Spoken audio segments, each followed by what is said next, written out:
Oui, ben on va aller dans l'antre de la bête, hein, à CNews. Je vais vous montrer une galerie de ces fameux journalistes et animateurs d'extrême droite qui font peur à tout le monde. It was a wicked and wild wind, blew down the doors to let me in, shattered windows and the sound of drums. People couldn't believe what I'd become. Revolutionaries wait for my head on a silver plate, just a puppet on a lonely string. Oh, who would ever want to be king? I hear Jerusalem bells are ringing, Roman cavalry choirs are singing. Be my mirror, my sword and shield, my missionaries in a foreign field. For some reason I can't explain, I know St. Peter won't call my name ever alone this word, but that was when I ruled the world.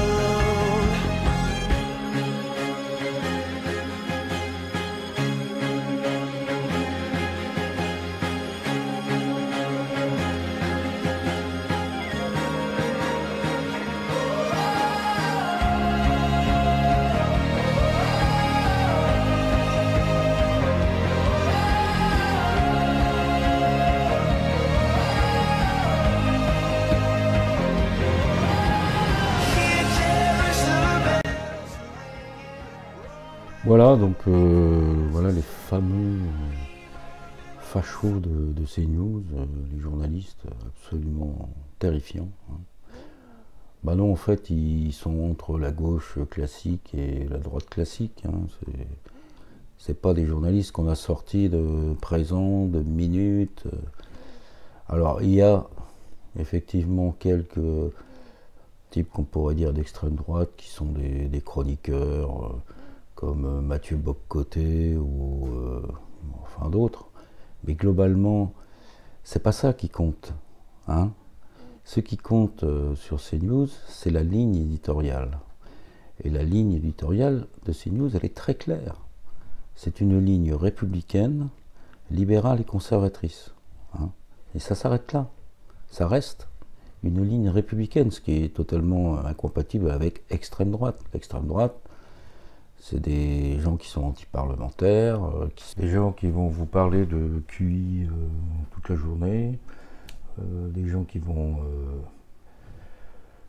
parler de différences ethniques tout le temps, c'est ça, extrême droite. Bon, qu'est-ce qu'on voit sur CNews? Bah, pas du tout, hein. On voit pas ça du tout. Comment peut-on dire d'une chaîne euh,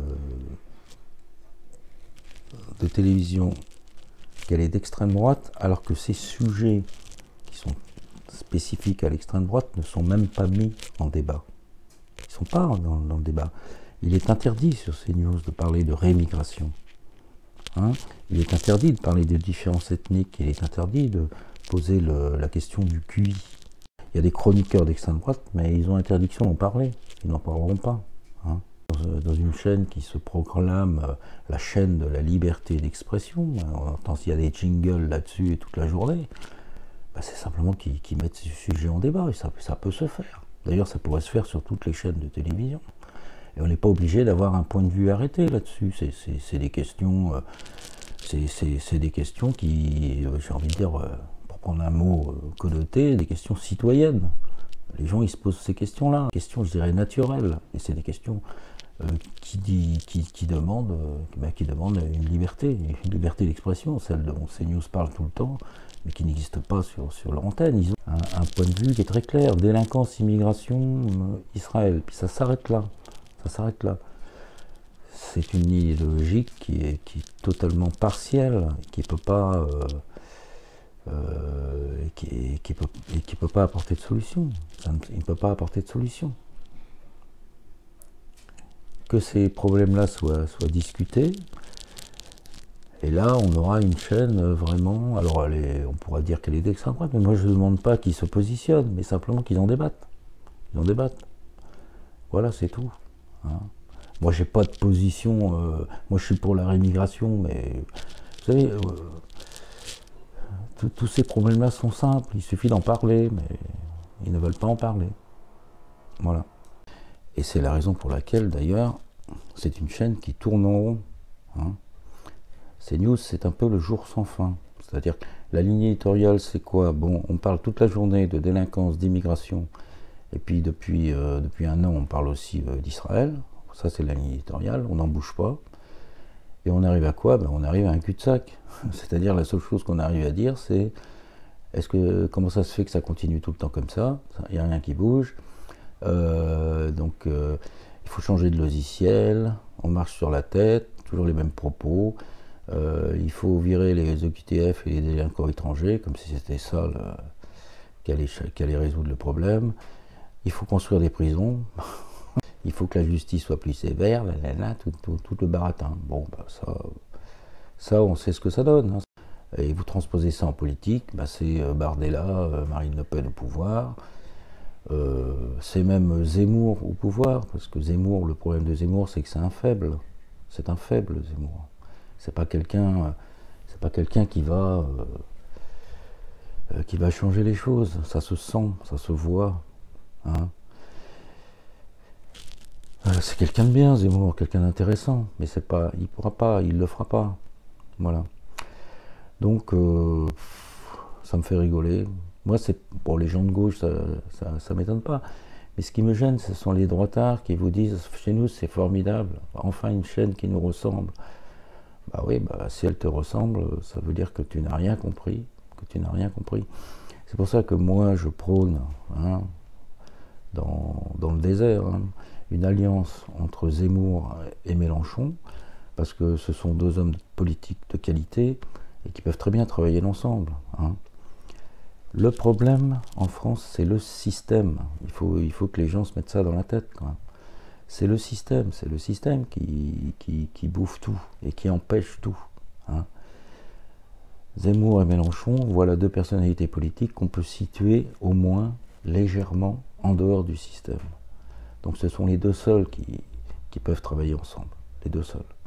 Et comme je le dis, Mélenchon rémigrerait davantage d'étrangers que Marine Le Pen, Bardella, ou même Zemmour. Parce que Mélenchon, c'est un homme à poigne. C'est un républicain pur et dur. C'est pas du tout un Darmanin, ou même un Retailleau. Regardez Retailleau. Tu arrives au pouvoir, les gens, ils commencent à... Mais comment ça se fait? Il se passe rien, et pourtant il est là, Retailleau. Retailleau, c'est un pauvre petit républicain complètement incapable de pouvoir passer aux actes. Voilà. La seule chose qu'il faut faire, c'est trouver les gens qui peuvent détruire le système. Et les seuls qui peuvent le faire, et encore, c'est pas évident, c'est Zemmour et Mélenchon. Alors, moi, je vous dis, mon optique première, c'est l'homme providentiel. La France, elle a besoin d'un homme providentiel. Et cet homme providentiel, il n'a pas besoin d'être d'extrême droite. Hein. Cet homme providentiel, ça peut très bien être un type qui ne soit pas encarté, mais qui soit habité par une sorte de, de Jeanne d'Arc, de choses comme ça. Hein. Moi, j'imagine très bien un type qui soit haut fonctionnaire, 40 ans, qui a une connaissance absolument absolue de tous les rouages du système administratif français, du système institutionnel, et qui soit habité par le désir de faire quelque chose pour son pays. Quoi. Mais il ne soit pas forcément d'extrême droite, hein, pas forcément écarté, ça ne sert à rien. Extrême droite dans le système qu'on a, c'est comme, je sais pas, c'est comme un poisson qui ne serait pas dans l'eau, quoi. Ça ne sert à rien. Il faut changer le sable en eau d'abord. Hein. Il faut changer le système. Donc il nous faut un homme providentiel, moi j'imagine un haut fonctionnaire ultra compétent et puis ultra vertueux. Hein. C'est ça qu'il nous faut. Voilà. Et en attendant, je pense que la seule solution, c'est une alliance entre Zemmour et Mélenchon. Ça ne veut pas dire Reconquête et LFI. Hein. Moi, les partis politiques, ça sert à rien. hein. Reconquête et LFI, on peut le jeter à la poubelle. Ce qui compte, c'est la personne de Zemmour et la personne de Mélenchon. Voilà. Ils peuvent très bien s'entendre, d'ailleurs ils sont potes, hein. Ils veulent pas le dire, mais c'est la réalité. Et alors CNews, CNews c'est une chaîne qui ne sert absolument à rien. Elle a un fondement totalement ambigu. C'est une chaîne, c'est bourré d'hypocrisie. Ce sont des gens qui ne veulent pas assumer. Bon, ils continuent comme ça. Et puis, ça ne sert strictement à rien. Ça ne sert qu'à une chose, c'est attiser les antagonismes entre extrême droite et extrême gauche. Ce qui est totalement néfaste. Car qui gagne dans ces cas-là, c'est le système. C'est diviser pour mieux régner. Alors pendant que CNews tape sur Mélenchon et que les mélenchonistes vont taper sur CNews, Macron est tranquille. C'est quand même terrifiant, quoi. En France, moi je fais toujours la comparaison avec l'Italie. En Italie, ils ont eu Berlusconi, Salvini et Meloni. Et en France, on a eu Sarkozy, Hollande et Macron. Voilà. Il n'y a pas de quoi être fier, franchement. Hein. Et en Italie, ils ont eu par exemple une alliance. Alors moi, on se fout de ma gueule quand je parle de Zemmour et Mélenchon. En Italie, ils ont eu une alliance entre l'extrême droite et le mouvement 5 étoiles. Hein. Et le mouvement 5 étoiles, qui n'est pas un mouvement d'extrême droite, qui est assez indéterminé, mais qui est un mouvement anti-système. Voilà. Une alliance entre des mouvements anti-système. Et c'est ça qui a permis à Salvini et ensuite à Meloni Alors moi, Meloni, je sais pas, mais franchement, moi je serais fier d'avoir quelqu'un à la tête de l'État qui soit comme Meloni. D'abord, c'est une femme qui... Enfin, vous la regardez, moi je dis toujours, il faut regarder les gens, regarder leurs tronches. Et les tronches des gens, elles expriment plus que beaucoup de choses. Hein. Oubliez un peu les idéologies et regardez les tronches. Soyez un peu existentialiste. Hein. Et bien Meloni, je sais pas. Hein. Moi je trouve qu'elle a quelque chose, quoi. Hein. Quelque chose que Bardella ou Marine Le Pen ou même Zemmour n'ont pas. Hein. Elle a quelque chose. Voilà, hein, il faut choisir. Hein, soit vous applaudissez à des chaînes comme CNews qui ne servent à rien et qui ne font que sortir des poncifs toute la journée qui mènent à rien. Hein, soit vous essayez d'avoir un peu d'imagination. Hein, essayez un petit peu de réfléchir par vous-même, hein, au lieu de toujours de tomber dans ces répétitions insensées, la gauche, l'extrême droite. Essayez un peu de sortir de ça, et peut-être qu'il sortira quelque chose d'intéressant à ce moment-là. Hein.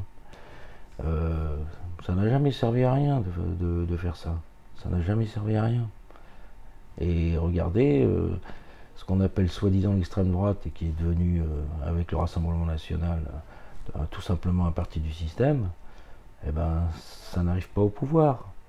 Mais c'est tout à fait normal. De toute façon, le Rassemblement national va arriver au pouvoir en France et ça va être une catastrophe. Parce que justement, si vous voulez faire la rémigration, si vous voulez régler les problèmes de l'immigration, il ne faut surtout pas voter pour le Rassemblement national, parce que c'est le parti qui l'empêchera. C'est le parti qui l'empêchera. Hein, à la limite, regardez dans toute l'Europe, il y a quand même, vous prenez les pays scandinaves, même l'Allemagne, même l'Angleterre, ils commencent à réagir. Ils commencent à comprendre que l'immigration est une horreur. Et ils commencent peut-être à prendre des mesures. Et ce ne sont pas des gens d'extrême droite, ce sont au Danemark, c'est des sociodémocrates, ce sont des gens classiques. Si le Rassemblement national arrive au pouvoir, mais moi je suis sûr que ce sera le dernier pays européen, le dernier parti à faire des choses. Pour moi, c'est la pire solution, le Rassemblement national. Parce que ce sont des gens qui maintenant, qui sont à l'intérieur du système, ils veulent surtout rien faire pour en sortir, donc ils vont se conformer exactement à la politique du système, c'est-à-dire c'est un néo-macronisme, hein, le Rassemblement national. Ce n'est que ça. Voilà. Et CNews, c'est un peu c'est un peu la chaîne qui véhicule tout ça. Hein. D'ailleurs, ils sont Darmanin, si vous voulez, même CNews. Hein. Ah oui, un type comme Darmanin, tout type qui donnera l'illusion de faire quelque chose, ben il sera bien vu par CNews. Mais tout ça est lamentable. Il n'y a pas de liberté sur CNews. Les gens d'extrême droite qui travaillent sur CNews sont muselés. Les gens de gauche qui travaillent sur CNews sont muselés. Il n'y a qu'une ligne, je l'ai déjà dit, républicaine, conservatrice et libérale. Ce qui n'a rien à voir d'ailleurs avec le pénisme, hein, puisque le pénisme actuel n'est pas libéral. Ce qui n'a rien à voir avec le zémouriste, qui n'est pas libéral. Ce qui n'a rien à voir avec toute une partie très importante de la droite et de l'extrême droite. Hein. Leur focalisation totale sur Israël est complètement débile, quoi. Quel débile, mais quel droitard en France peut-il cautionner une telle débilité? C'est pas le fait de prendre parti pour la Palestine, on s'en fout. Mais justement, on s'en fout. Israël, on s'en fout. La Palestine, on s'en fout. On n'a pas à se mêler des affaires de ces gens-là qui se débrouillent. Mais réveillez-vous, les droitards. Vous n'allez pas soutenir une chaîne qui fait l'apologie 24 heures sur 24 d'Israël. C'est complètement débile, quoi. C'est complètement débile. Et voilà, mais de toute façon, cette chaîne, elle est fondée sur l'ambiguïté, sur l'hypocrisie, et c'est pour ça qu'elle n'a aucun intérêt. C'est une chaîne qui va débiter toute la journée des jingles en disant que la liberté d'expression, on n'arrête pas d'en parler, etc., etc., etc. Et en fait, c'est une chaîne qui n'est pas du tout dans le cadre de la liberté d'expression. Il y a des journalistes sur CNews qui sont sympathiques, il y a des journalistes qui sont complètement cons, j'ai déjà dit, des types comme Julien Pasquet, Elliot Deval. C'est vraiment... comment est-ce qu'on peut être un droitard et apprécier ces gens-là? C'est pas une question d'être droitard ou gauchiste, c'est simplement... vous écoutez Julien Pasquet? Non, ne me dites pas que vous écoutez Julien Pasquet, c'est pas possible. Hein, il est inécoutable. Hein, ce type qui n'arrête pas de parler sur les autres. Enfin, je sais pas, moi je veux bien qu'on ait des idées politiques et qu'on croit qu'une chaîne de télévision les soutient, mais il y a quand même des limites, quoi. Il y a quand même des limites. Vous prenez quelqu'un comme Sonia Mabrouk, elle est complètement nulle. Elle comprend rien. Voilà. Mais Christine Kelly, ne me dites pas que vous êtes admiratif de Christine Kelly, franchement. Hein? On va pas en parler, mais c'est terrifiant, quoi. Nelly Denac, celle qui est là l'après-midi, là, qui se croise les bras là, avec ses lunettes. C'est une ancienne d'ITélé. Elle est longue. Ça va pas. Elle est pas. Non, ça va pas. Olivier de Kerr machin, là, je sais plus comment il s'appelle. C'est un type. C'est un type qui fait des phrases. C'est un type qui parle tout le temps. Alors, hein, et puis il parle bien, mais il fait des phrases tellement longues. Quand il pose une question, la réponse elle est plus courte. Vous savez, c'est ça qui est important. Voilà. Hein, puis vous en avez plein. Puis alors, il y a un type qui est marrant, c'est Yohann Usaï. Yohann Usaï, c'est un type. C'est un type qui est bien. C'est un type qui est à l'aise, qui parle bien, qui s'exprime toujours très bien. Alors les gens ils vont dire non, Yohann Usaï. Il est pro-israélien jusqu'au bout des ongles, il me casse les pieds. Bah oui, je sais pas ce qu'il a eu, il a pété un câble. D'ailleurs, je crois qu'il a eu des procès ou des menaces de procès de LFI. Mais globalement, c'est un type bien, quoi. C'est ça que j'aime dans la télévision. C'est les gens qui sont à l'aise pour s'exprimer et qui ont un rendu plutôt bien. Ben voilà. Même chose pour, comment il s'appelle, Olivier Benkemoun, là, je sais pas quoi, là, c'est un type tranquille, quoi. Je veux dire, au moins on n'est pas emmerdé avec ce mec-là, on n'est pas emmerdé. Voilà, donc Morandini, bon, je regarde pas trop ses émissions parce que ça me passionne pas, mais le type en lui-même, c'est un très bon, animateur, il est très réactif, il va vite. Bon, ça peut être une sorte de modèle pour animer des débats. Bon, les chroniqueurs d'extrême droite, bah, ils sont muselés parce que la ligne éditoriale, tout le monde doit la suivre. D'ailleurs, les gens de gauche sont muselés, les gens d'extrême droite sont muselés, tout le monde est muselé sur CNews. D'ailleurs, les gens qui quittent CNews, après ils vont raconter, bah écoutez, c'était une horreur, on m'obligeait à parler de ça.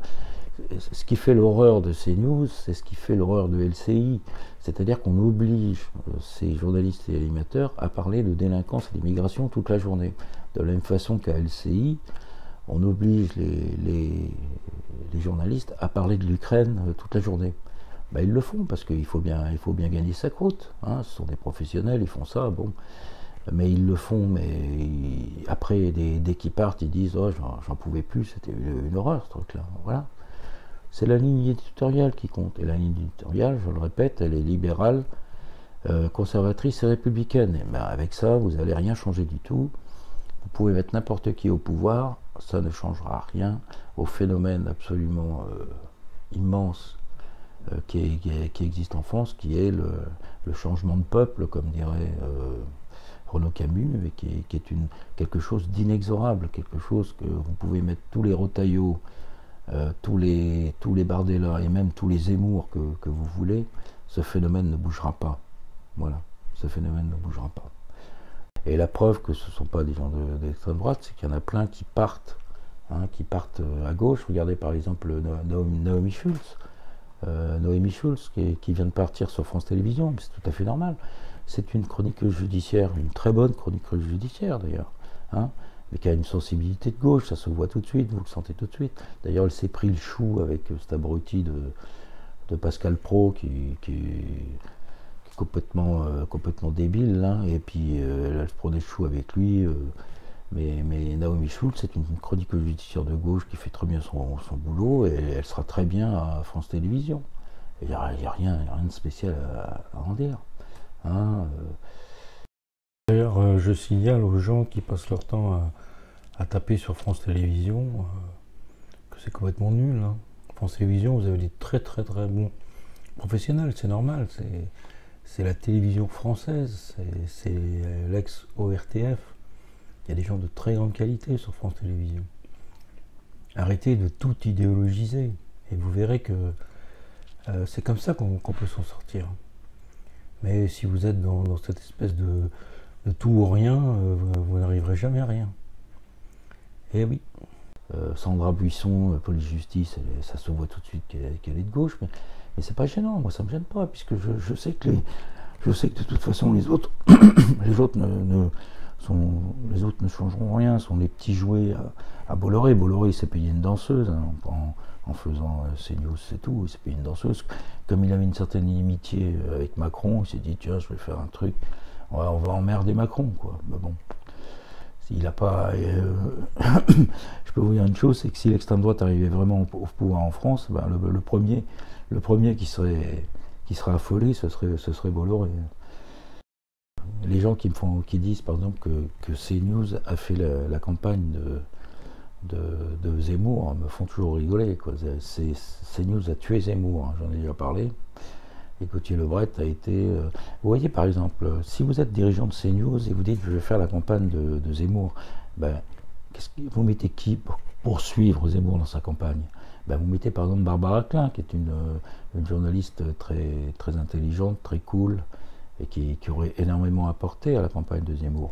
Ou vous mettez, comment il s'appelle, Marc Menant. Marc Menant, il aurait mis de la passion, il aurait mis de l'empathie, il aurait apporté quelque chose. Ben non, vous mettiez Gauthier Lebret, un tout jeune journaliste, hein, qui avait fait quelques émissions depuis pas longtemps, bon, qui connaît la politique jusqu'au bout des ongles. mais qui n'est pas quelqu'un amène pour poursuivre la campagne de Zemmour. Et on l'a vu, hein. C'était froid, c'était assez désastreux.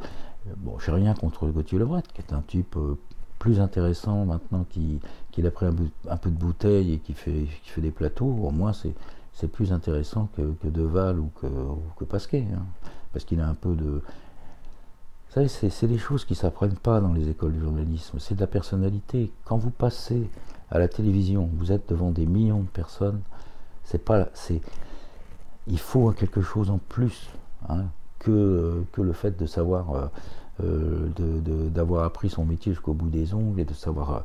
non, vous passez devant des gens. Il faut, je sais pas, ce qu'on appelle une forme d'empathie, d'intelligence qui n'a rien à voir avec les études de journaliste. Bon, bah, Gauthier Lebret, il a un petit côté insolent, comme ça, qui peut faire passer, qui peut...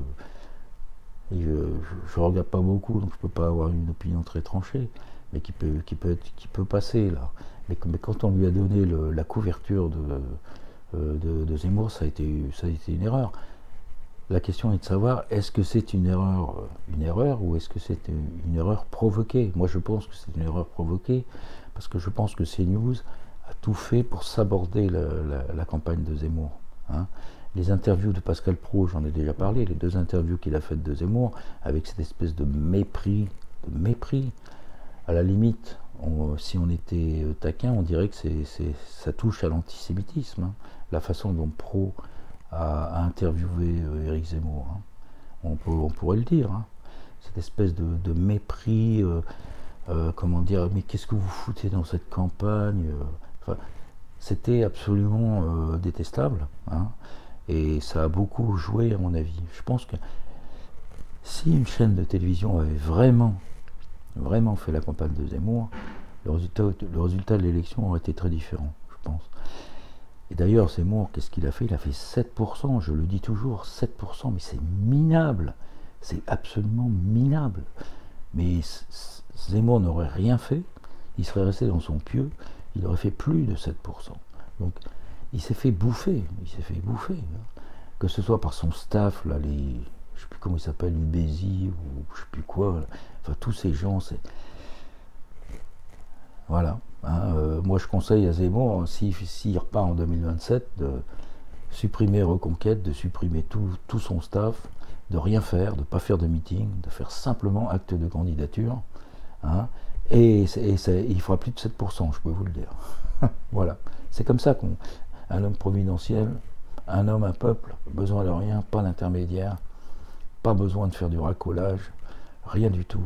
Vous êtes là, vous êtes en vidéo, vous vous exprimez de temps en temps dans des vidéos, ça suffit. Voilà. C'est une chaîne qui est bancale dès le départ.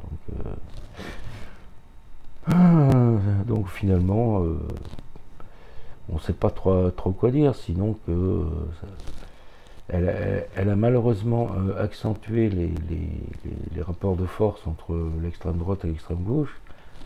Et ça, c'est très très mauvais, ça. Au contraire, il faut trouver les chemins qui peuvent mener à une alliance entre l'extrême droite et l'extrême gauche, hein. C'est la seule façon de faire. Et puis si on ne le fait pas, ben, ça continuera comme ça et puis il ne se passera rien. Voilà. Au revoir.